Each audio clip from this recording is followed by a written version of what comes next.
Welcome, everyone, to another episode of the Braveheart Lacrosse Show. I'm your host, Greg Marzak, excited to bring you week one of the 2023 college lacrosse season. We are back on it. We've got matchups, we've got predictions, we've got some news, some updates, some things to look out for. And thank you for joining. As always, if you're, playing, if you're a young kid, or if you're a parent of a young kid, tell them to put your headphones in, go hit the wall, use this time to get better. So before we get into week one, let's talk about some things that happened in the offseason leading up to this year. An icon in college lacrosse and in lacrosse in general, Bill Tierney, current coach of the University of Denver men's lacrosse team, announced he's going to retire.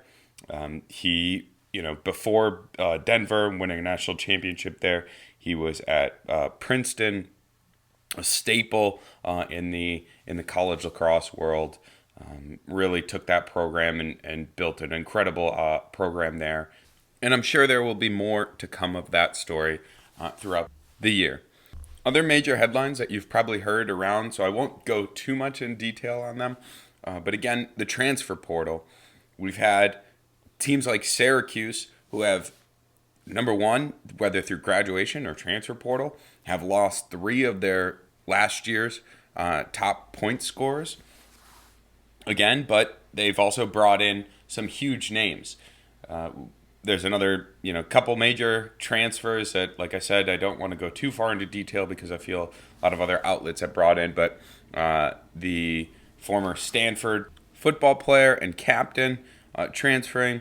Vermont, obviously, one team that I do want to talk about, and I'll bring it up. It was a little disappointing last year. Was Georgetown, just the way that season ended. I had them going pretty far, even potentially competing for the national championship. And a lot of other outlets may call them a fraud. I mean, it wasn't a fraud. The Big East isn't terrible. It's a one of the top conferences in Division I, and their defense was incredible last year. And I'm still, supportive, still a big follower of them, Brother Ice alumni on the team. But their ending last year just really, I thought it was going to be, further into championship weekend without a doubt. But they benefited from the transfer portal. Also lost one of their top offensemen. But things will get better. I'm looking forward to Georgetown this year. And I think that will be a team to watch for sure. One of the top 20, top 10 programs in the country. So again, not to go over each individual player that entered the transfer portal, that would take too long. But again, that's an ongoing story. That's something that is part of college lacrosse and college sports right now. And I'm okay with it. I think it's the way it is.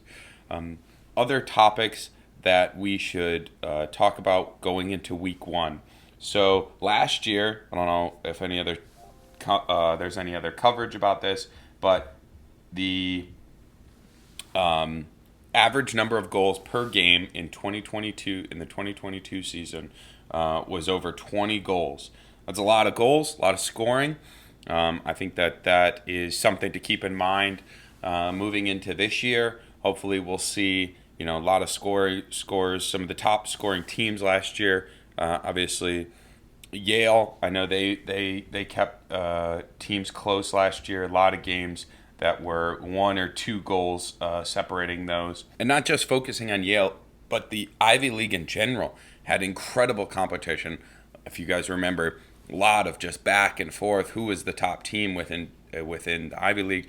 Not controversial, but something that came out towards the end of the year. How many Ivy League teams ended up making the conference, the championship, the NCAA tournament, versus teams like Duke, who and the ACC, who did not have as big of a presence in the national championship tournament last year. So that'll be something to watch out for. Again, there's been coverage of Harvard. They had a really young team last year. They did show up. Didn't have the greatest performance throughout the tournament, but they did make that run towards the end of the year to break in. Obviously, Princeton, an incredible program. Cornell, just all around. Yale, I mean, I brought those up earlier, being able to keep it close. There was that game against St. Joe's that I think went into overtime. But again, an incredible game, an incredible conference, and a lot to look forward to. But going back to that 20 points per game was the average last year. Some teams that are were at the top of the list and are returning a lot of guys, even adding new additions to their offense. I think Jacksonville, just keep in mind, another high-scoring team. They were over 25 goals a game. Again, Boston University, they had over 21, almost 22 goals a game. Hobart, also high-scoring team. St. Joe's, I know I mentioned them with that team, that big fight against Yale. And it went into overtime in the conference. I think that they are going to have an incredible year, returning leading face-off guy, one of the top in the country. So that'll be something to watch out for. Notre Dame. Now, again, they are a powerhouse every year. This year, again, they had a preseason scheduled game against Detroit Mercy. They look very good. Their middies are just all, both hands, just, 6'1", 6'5", between there, 180, just actual powerhouses, dodge hard down the alley, shoot on the run. Just a really intense, again, of course, it's against Detroit Mercy, so not a conference, and it's a preseason game, not a conference game, but it is, they're going to be an incredible team to watch out for, as usual.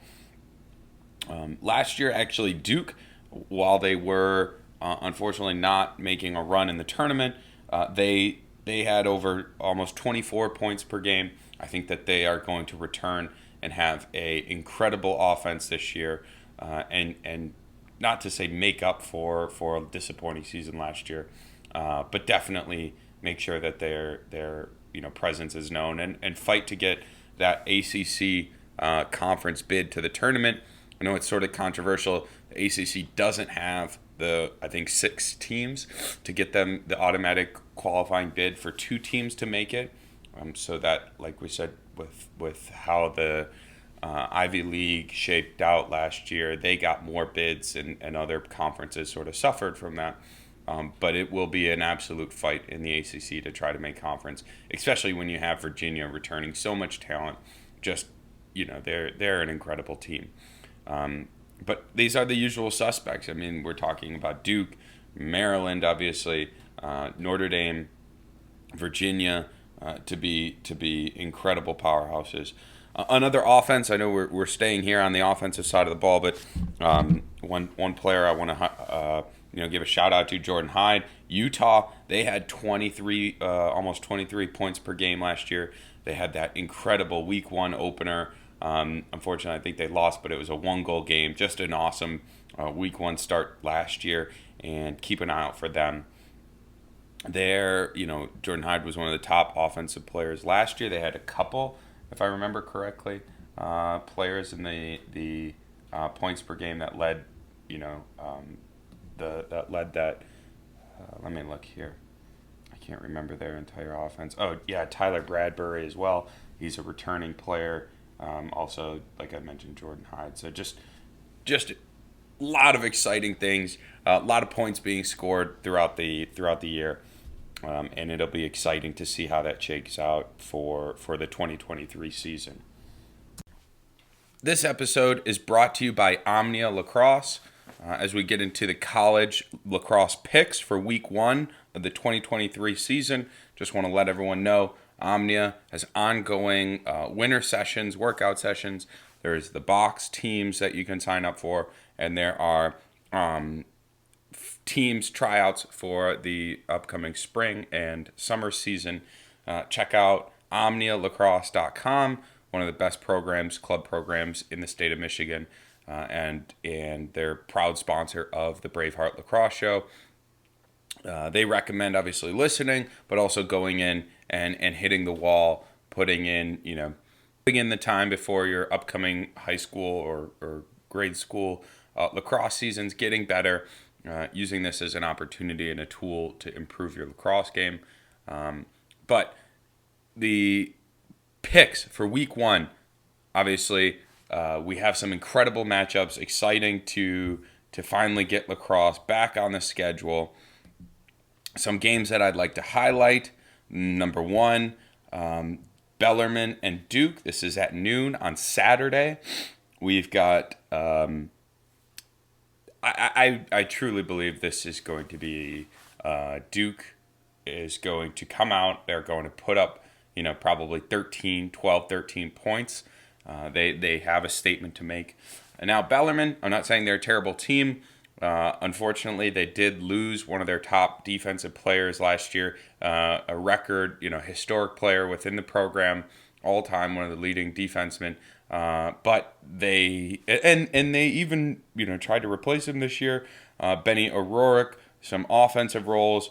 Kyle Plaisted as well. They will be able to maybe put up some points. Even on the defensive end, with Brady Long named preseason All-ASUN defensive player, I don't think that Bellarmine is going to be able to control this Duke offense. I'll buy into the internet narrative that Duke lacrosse is coming out with a vengeance, to prove for that sort of disappointing end of their season last year. I think that they are going to come out and absolutely smash Bellarmine, and they're going to prove to us that they deserve, another to be respected and to be in one of the top 5 teams. I think right now they're ranked at preseason number 6. So Duke is going to beat Bellarmine. That's my prediction. Another game that's expected to be close here. This Detroit Mercy VMI. Shout out to the Detroit Titans. Good luck, boys, down there.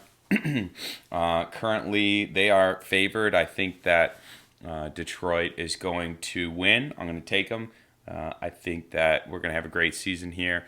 We were really young on defensive end last year. We really struggled at clearing the ball. And then lastly, we have another game that I mentioned it earlier. The rematch out west of the Utah-Denver game, week 1. It's at 2 o'clock. I think this is going to be an incredibly high-scoring game.